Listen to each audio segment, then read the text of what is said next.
Sois le bienvenu dans la maison du maître.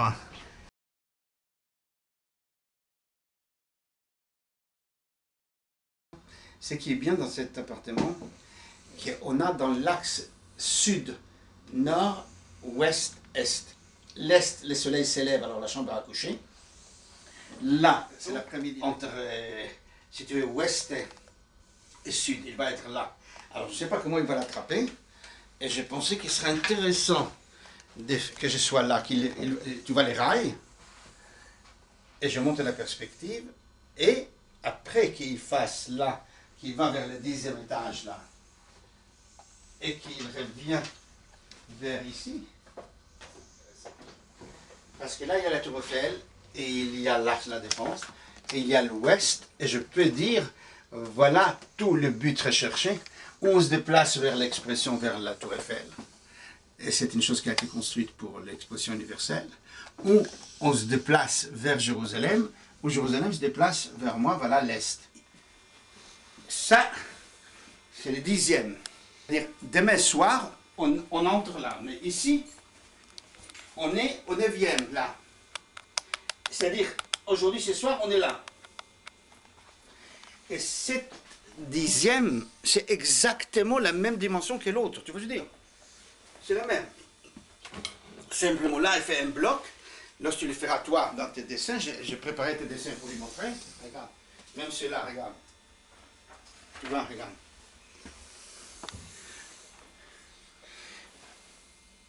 Et qu'est-ce qui se passe? Nous, pendant ces 1000 jours, qui s'appellent aujourd'hui, c'est l'hier de demain, qui vont aboutir à la première exposition étévélienne, on est dans les... C'est-à-dire c'est la première fois que l'espace-temps, lorsque tu affranchis un niveau, tu avances dans le temps. Alors aujourd'hui, on est le début du 9 millième jour de la naissance de Tével, on a affranchi 9 niveaux. Le soleil vient de se coucher, nous entrons dans le 9 millième jour de Tével. Il y a 8999 tours de la Terre sur elle-même qui ont écoulé depuis la naissance de Tével qui a eu lieu le 9 mai 1974. Nous sommes aujourd'hui le 29 décembre 1998, 10e étage de 1 rue de Gergovie. Nous entrons dans le 10e niveau de la pyramide de l'espace-temps de ce Tével. Autrement dit, nous entrons dans les derniers 1000 jours de la première génération tévélienne qui s'appelait le printemps de la paix planétaire.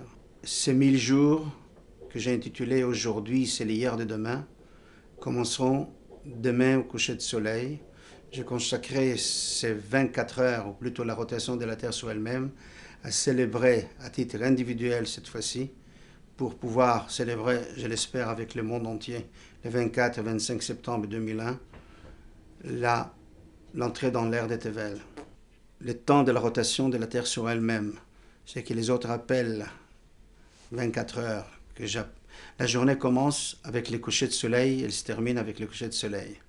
Or, à vrai dire, le soleil ne se couche pas, c'est la Terre qui tourne sur elle-même autour du soleil. La journée qui comprend la nuit et les jours, ce que les autres appellent 24 heures, est le temps d'une rotation de la Terre sur elle-même. Je faisais de cette rotation l'unité de base du calendrier tévélien, à savoir tous les 1000 fois que la Terre tourne sur elle-même, aura lieu une rencontre, exposition universelle, genre nouveau, que j'ai intitulée Tével, qui veut dire en hébreu univers. Cette rencontre qui va durer 100 jours, la première commencera le 16-17 juin 2001 et se terminera le 24 et 25 septembre 2001. Bien sûr, comme toute chose qui commence, elle sera à ses débuts. J'espère que pendant ma vie et après moi, les choses se perpétueront et donneront ce que je souhaite, la rencontre de ce 21e et 3e millénaire.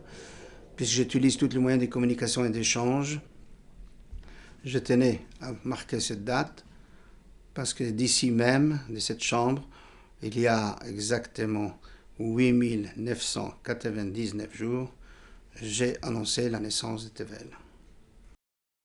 Nous sommes en plein pied dans les 9 millième jour. Le soleil a disparu, presque, il va se coucher vers ce que nous appelons l'ouest. L'ouest, ici c'est le sud de Paris, ça c'est l'ouest de Paris. Et tu vas voir la tour Eiffel, voilà, et l'Arc de la Défense, l'Arc de Triomphe. Or, tout le but qui est recherché par moi, il est d'union des lieux. Voilà l'ouest dans lequel on a construit pour l'exposition universelle la tour Eiffel. Alors, il y aura deux possibilités de percevoir une expression où on se déplace vers l'expression, où l'expression se déplace vers nous. Voilà l'Est, et voilà Jérusalem, mon pays. Il fallait quelqu'un qui se déplace vers Jérusalem, qu'il a un appareil de photo, et quelqu'un qui la développe et qui me la ramène. Alors je juxtapose la tour de David et de Jérusalem avec la tour Eiffel. Ici se produira des événements, et ici, devant les champs de Mars, se produiront des événements, que je l'appelle la guerre et la paix. Les deux lieux se rencontreront avec des manifestations de nature différente. Voilà à peu près ma subjectivité. Une chose très importante, c'est ici, à l'âge de 48 ans, que j'ai découvert une chose qui a changé toute ma vie. Avant, je disais, tout émane d'un point et tout converge à un point. Jusqu'à que j'ai vu que ces rails qui donnent cette ligne de perspective, qui nous donne l'impression qu'ils convergent à un point, mais j'ai dit, mais si ils convergent à ce point, pourquoi je ne dirais pas qu'ils émanent aussi de ces points? C'est-à-dire que la source de la convergence est la même. Et c'est ainsi que j'ai changé la phrase, tout émane du même point et tout converge au même point. C'est-à-dire, des points de vue cycliques, des points de vue du temps, le futur était avant le passé. Et lorsque je dis « Homme, souviens-toi de demain », je parle plutôt de la mémoire du futur. Et ce que je vous parle aujourd'hui, c'est ce qui va se passer. Les autres appellent ça prophétie, mais sinon, ça se produit d'une autre manière. Nous voilà devant ces rails des chemins de fer de Montparnasse. Les trains vont vers les points qu'on n'atteindra jamais, et il vient vers les points qui n'existera pas. Mais il existe. Les uns l'appellent source, les autres appellent convergence, il est le même. Ici en bas, si tu veux, par exemple, c'est le 10e niveau de la pyramide, que nous sommes aujourd'hui en plein pied au début de ce 10e, et ces 1000 jours seront consacrés à ce 10e palier que je placerai à Jérusalem. Jérusalem, la tour de David. Jérusalem veut dire la ville de la paix, Yerushalayim. Imagine-toi que je mets ici Kasparov, champion d'échecs, et il va jouer, il va faire la guerre, mais il vaut mieux jouer à la guerre que la faire, avec 8 champions dans le monde entier. Là, on se trouve devant une maquette, si tu veux, en 3 dimensions, j'appelle ça le 10e palier de la pyramide, qui contient 640 pièces. Là, nous sommes devant les 28 pièces de le 10e palier. Pour aboutir au point que je vous dis, la perspective, on ne pourra pas l'atteindre, mais c'est seulement, il est imaginaire. Ces points-là, on n'atteindra pas. Mais déjà, c'est pas mal d'arriver à ça. Alors, ces 1000 jours, qui commencent aujourd'hui, qui s'achèvent le 25 septembre 2001, seront consacrés à ce niveau et à l'éclatement sur la planète entière. Voilà un jeu d'échecs que j'ai dessiné qui est basé sur les cercles, carrés, triangles, mais il va de soi que le jeu d'échecs est une guerre. Mais toujours je disais, mieux vaut jouer à la guerre que la faire. Ici, chacun essaie de démolir l'autre. Dans la structure nouvelle que je donne au monde, c'est un édifice fragmenté en 640 pièces, qui sont fragments des cercles, carrés, triangles, éparpillés dans le monde entier, mais que le but c'est de les assembler. Ici, c'est de détruire l'un l'autre, et l'autre, c'est assembler. Et nous voilà devant le 9e palier, qui est fait par les granites roses de la Bretagne, et que nous sommes aujourd'hui là. Chaque fois, on pénètre dans celui-là, qui est exactement l'autre, pour atteindre, on n'atteindra jamais le point central. Or, c'est une autre pyramide qui vient d'ici, et une autre pyramide qui vient d'ici, une autre qui est ici. C'est le symbole de Tevel. Ce plan était intéressant parce qu'il nous assemble à 3 ou 4 éléments de base qui sont l'aboutissement de tout ce que je fais. Là, vous avez un échiquier, 64 cases, 32 blanches, 32 noires. Le noir se bat contre le blanc, le bas se bat contre le noir. Dans les rouleaux de la mer Morte, on a découvert la guerre des fils de la lumière contre les fils des ténèbres. C'est à peu près ça. Ici, on se trouve devant un autre symbole que j'ai créé de toutes pièces. C'est le sommet de la pyramide qui est composé pas des 64 cases, mais des 640 pièces qui sont chacune fragments du cercle carré triangle. Lorsqu'on les assemble, ils nous donnent une pyramide dont la base est carrée, les côtés triangulaires, et il y a un pivot central circulaire. Le pivot, d'ailleurs, il va arriver là. Ici, aujourd'hui, nous sommes au bout de 9000 jours, c'est-à-dire 9 niveaux, et on pénètre dans le 10e, qui durera 1000 jours, et qu'à la fin de les 100 derniers jours, seront les premières expositions universelles. Ces éléments sont subjectifs, ils font dériver des pierres, c'est-à-dire il y a deux éléments que je jouerai sans arrêt, les choses qui font partie de la terre, la pierre fait partie de la terre, elle est sédentaire, elle est fixe. La pierre chinoise ne ressemble pas à la pierre bretonne. Et l'autre élément est nomade, l'homme qui se déplace, c'est-à-dire personne ne peut prétendre que cette terre lui appartient plus qu'une autre. Simplement, la terre entière appartient à l'homme, mais il est normal que dans la cérémonie inaugurale, je n'amènerai pas les flambeaux ni d'Athènes, parce qu'Athènes n'est pas le centre de la terre. Comme chaque lieu est à la fois parcelle et centre de la terre, c'est les enfants du monde, garçons et filles, qui seront l'humanité de demain, qui viendront avec des pierres de leur pays pour apporter à l'édifice central. Je vais vous soulever celle-là.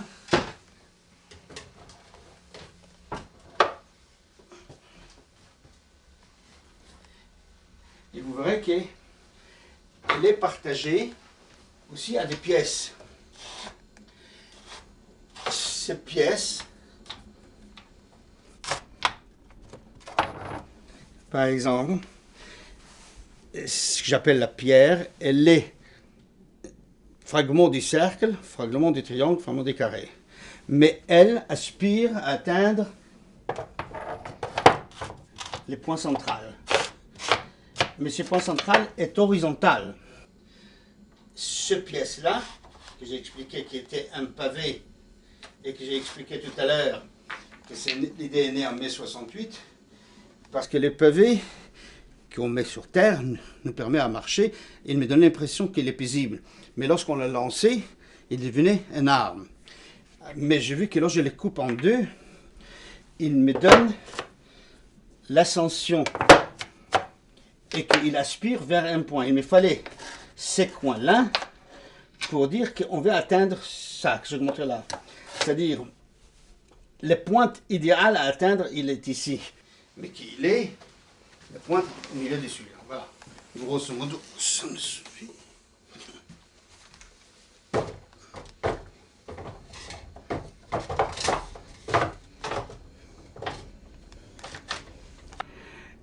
Ça, c'est un élément fait par l'homme, dérivé, qui est en quelque sorte objectif. Et je l'ai mis en noir et blanc. Vous verrez plus tard, noir l'absence de couleurs, blanc l'ensemble des couleurs. Et il est composé par 4 moitiés de pyramide qui vont aboutir au point central, mais qui n'atteindront jamais. Et au lieu du point, je mettais une sphère en noir et blanc. Cette sphère tourne sur elle-même. Et la rotation de la sphère sur elle-même correspond à la rotation de la Terre sur elle-même. C'est-à-dire 1000 fois la Terre, la sphère thévélienne tournera, sera la phase thévélienne, la phase de 1000 jours. Les derniers 100 jours de cette phase correspondront à cette exposition nouvelle que je propose. Comme je l'appelle espace-temps, c'est-à-dire l'espace se mélange dans le temps et le temps dans l'espace, il est normal que je pensais que chaque fois que nous montons apparemment de notre niveau, nous avançons dans le temps et nous recommençons chaque fois du début. C'est un élément subjectif, puisqu'il vient d'une place quelconque de la Terre, et là c'est un élément objectif, puisqu'il est noir et blanc. La même chose avec ça.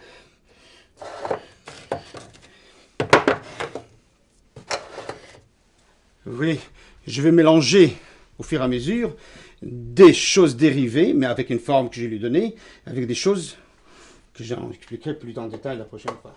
Les jeux d'échecs, origine chinoise, 1500 ans.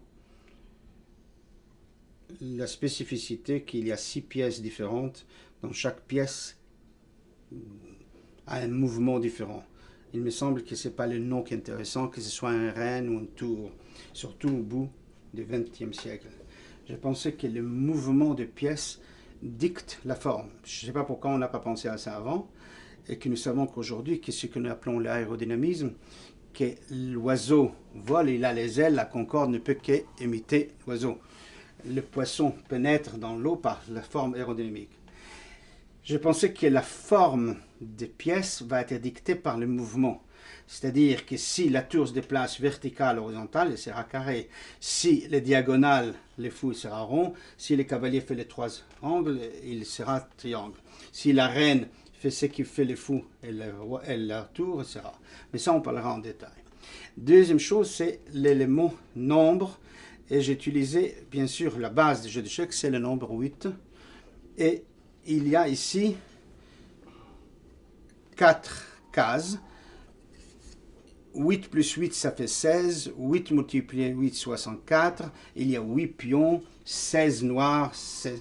16 pièces comme cela contient les jeux d'échecs. Simplement, comme je les construis de façon que la forme devient la moitié de la ligne ou le quart, je peux mettre dans une case 4 pièces. Ce qui fait dire que je peux mettre dans les 16e du jeu d'échecs les 16 pièces. Et ce n'est plus de jeu, c'est déjà une structure aléatoire qui nous donne, vous verrez, des formes plastiques, etc. Mais je n'irai pas plus, je parlerai après du dé, c'est-à-dire j'allais apporter un dé de jeu, etc. Mais on en parlera. Là, c'est le symbole Tevel en 2 dimensions. Là-bas, le symbole Tevel en 3 dimensions. Là, la pyramide de la paix. Et là, c'est une pyramide de la guerre, puisque chaque case, représentée ici par un cube, ici, c'est par 2 cubes, ici, c'est par 3 cubes, etc., et 4 cubes. Ce qui fait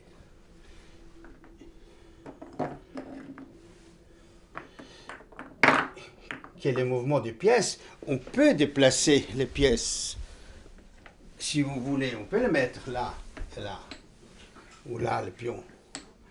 Mais ici, je faisais les pièces en 2 dimensions. Le cavalier, le triangle, le fou, le cercle, les demi-cercles, le pion, les rois, les carrés en triangle, la reine, etc. Alors, j'ai renversé, si vous voulez, en quelque sorte, les rôles de tout ce que vous avez vu là-bas. Je le répète. La main, c'est ce que j'ai expliqué tout à l'heure. Je ne sais pas si on l'a enregistré. En 1993, je disais ne faisons plus le V de la victoire, qui symbolise vainqueur et vaincu. Faisons 3 doigts qui symbolisent le mot Shin, la lettre Shin de Shalom en hébreu, et la lettre Sin de Salam en arabe. Là, vous avez l'échiquier en 3 dimensions et les jeux d'échecs, c'est-à-dire les pièces en 2 dimensions. Là, vous avez la pyramide en 3 dimensions et le symbole Tevel en 2 dimensions. Là-bas, vous avez le symbole de Tevel en 3 dimensions. C'est-à-dire, les jeux que l'ordinateur peut nous faire beaucoup plus facilement, n'ayant pas à l'époque d'ordinateur, parce que ça, c'est né en 1974. Ça m'a donné, vous verrez après, et voilà les fameux dés. C'est-à-dire, les jeux d'échecs n'est pas un jeu aléatoire. Mais ici, le jeu me dit il faut jouer avec les fous. Ici, il faut jouer avec la reine. Il est normal que ce n'est plus du jeu. Vous verrez pourquoi je le fais intervenir. Étant donné qu'il y a 6 pièces, il y a 6 faces. Et les 6 faces, pas seulement 6 jours de la création, nous situent devant, derrière, des côtés et en haut et en bas, nous donnent le temps et l'espace. Mais ça,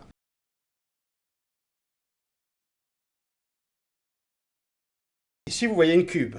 La forme cubique est une forme parallélépipède qui a 6 faces, dont chacun carré, et on vous dira qu'il y a 8 points qui sont à l'extrême. Moi, je prétends que les cubes Les vrais cubes, c'est 6 faces carrées, mais qui sont des bases des 6 pyramides. Oui, on a cru que c'était un cube. Le fait que je prends ma pyramide est la hauteur et la moitié de la base. Lorsque je mets l'un en face de l'autre, déjà c'est plus beau que les colonnes du Buren.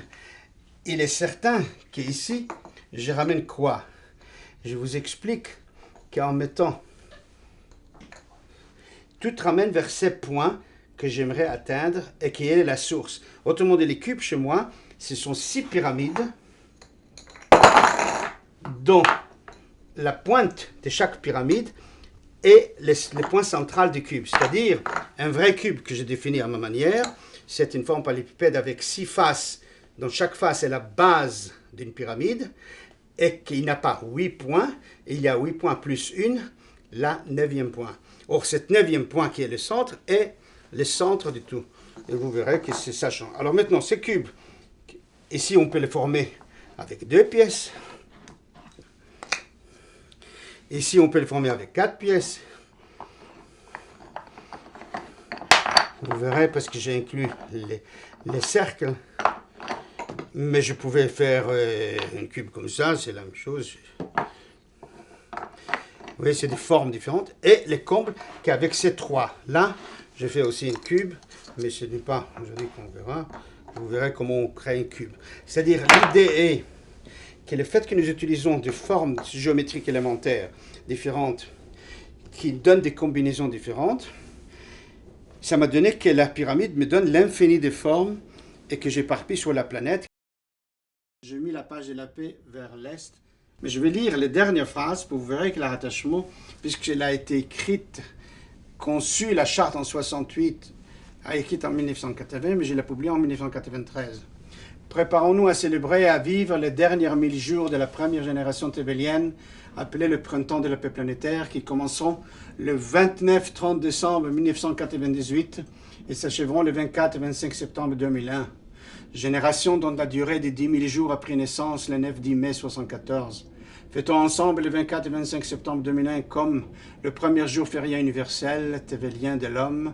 Faisons que ce grand Tével qui clôturera le 2e millénaire et ouvrira le 3e, soit la plus grande rencontre universelle de l'histoire de l'homme, rencontre qui englobera et reliera par tous les moyens de communication et d'échange les différents pays et régions de la planète à travers des sites naturels et des lieux et édifices construits par l'homme, réels ou virtuels, ainsi qu'à travers les diverses expositions et manifestations produites et réalisées pendant cette période par l'ensemble des hommes, avec la pluralité et la diversité de leurs expressions subjectives, émises, transmises et perçues, rencontres et expositions tévéliennes de nos différentes civilisations et cultures, où nos différentes civilisations et cultures communiqueront et échangeront entre elles pour mieux se connaître et pour mieux se faire comprendre, afin de développer notre conscience collective et éclairer et respecter nos valeurs communes.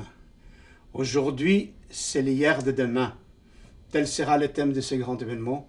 Allons vers le demain, aspirons tous ensemble à la paix, afin que chaque être ait sa part d'arc-en-ciel.